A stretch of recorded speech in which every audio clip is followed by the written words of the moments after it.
दर्शकगण हामी यहाँ कुहिएर खान आएका छौँ यो समयमा। कुहिएर खानुपर्छ गरममा है, पेटको लागि एकदमै राम्रो। जन्डिस हुनेहरूलाई, समस्या हुनेहरूलाई यस्तो यो कुहिएर पानी खानुपर्छ। हेर्नुहोस् यहाँनिर है, 1 गिलास का 20 रुपये ना भैया? बना दीजिए। आइसक्रीम चलता है क्या? ठंडा वंडा? ठंडा भी है, बिना ठंडा भी है। बिना ठंडा भी है, तो मुझे बिना ठंडा वाला आप बना दीजिए 1 गिलास। ये क्या क्या काम करता है आपको मालूम है? जॉन्डिस का काम करता है। हेल्थ के लिए क्या जॉन्डिस का? और पेशाब लाल काला हो जाने से लाल। अच्छा, पेशाब जो लाल होने से, काला होने से इसमें भी काम करता है। इसलिए पेट गर्म होने से पेशाब गंडगोल होता है ना। ओरिजिनल किडनी साफा करता है आदमी का। किडनी भी सफा होता है। अच्छा, इतना काम है इसका? बहुत काम है। तो दर्शक पनि तपाईँले सुन्नुभयो, हेर्नुहोस् यो पानीले चाहिँ किडनी पनि सफा हुन्छ अनि जन्डिसको त काम गर्छै। अनि तपाईँको दोस्रो नम्बर कुरो त पेसाब कसैको माने क्लियर छैन, रातो छ, कालो आउँछ है, ढिलो पनि आउने गर्छ, कसैको पहेँलो पनि आउने गर्छ, धेरै अभार हुन्छ। त्यसमा पनि यसले मजाले भरपुर रूपमा काम गर्ने भयो। हेर्नुहोस् मैले के बनाउँछु मैले खान्छु।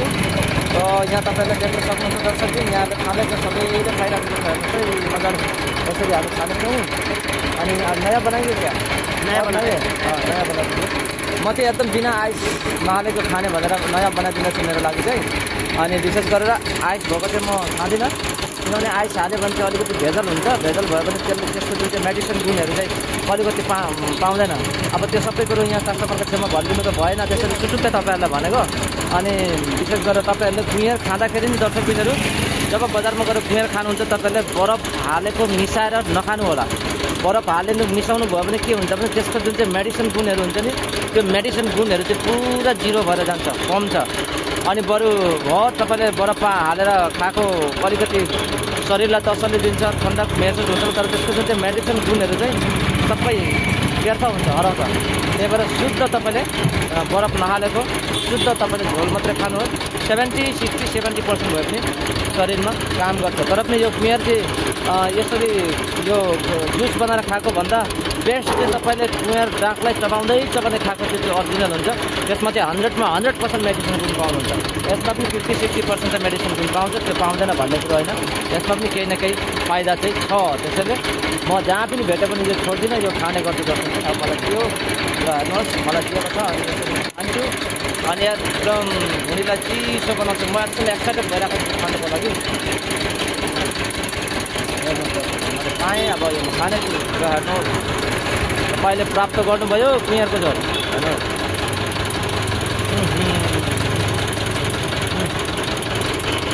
वाह वाह, क्या मजा।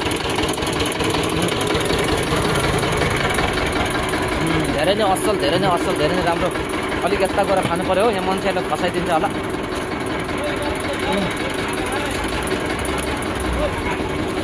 धेरै नै राम्रो एकदम।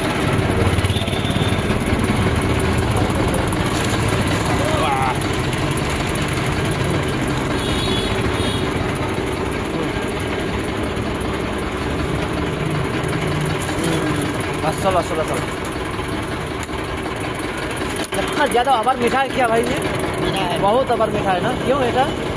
अभी नया कुहिएर नहीं है तो पुराना कुहिएर है ना, गुन्ना इसलिए ज़्यादा मीठा है ना। ये बहुत अबर मीठा है, धेरै नै मिठो, एकदमै गुलियो। यो मौरीको मह जस्तै मिठो छ दर्शक पनि। यो पुरानो कुहिएर अरे, त्यही भएर एकदमै धेरै नै मिठो छ। एकदम असल छ दर्शक। हेर्नुहोस् मैले मजाले खाइराखेको छु।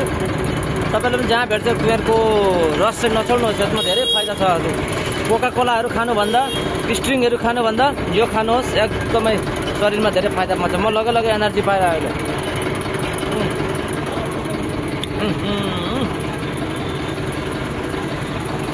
मजा।